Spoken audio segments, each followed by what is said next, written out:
Welcome to McPlum, simple solutions served daily.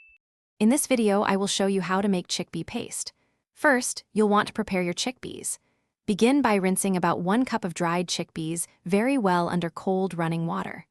After rinsing, place them in a large bowl and cover them with about 3 cups of fresh water. For best results, let them soak overnight or for a minimum of 8 hours.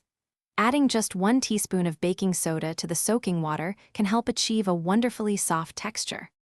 Once your chickpeas have soaked, it's time to cook them to perfection.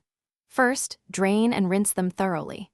Then, transfer the chickpeas to a pot and add fresh water, ensuring they are covered by about 2 inches.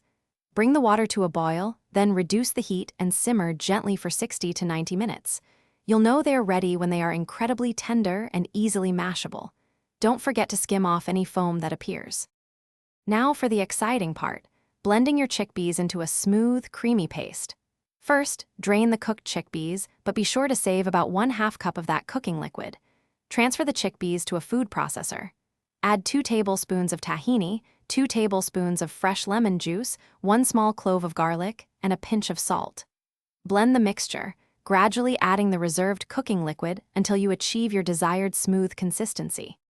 Your delicious homemade chickpea paste is now ready. To store it, simply transfer the paste into an airtight container. It will stay fresh in the refrigerator for up to 5 days, making it perfect for meal prep throughout the week. If you'd like to keep it longer, you can freeze it in small, convenient portions for up to 1 month. Enjoy your versatile chickpea paste as a healthy dip, a spread for sandwiches, or a flavorful addition to your meals. Thanks for watching. Stay juicy and subscribe.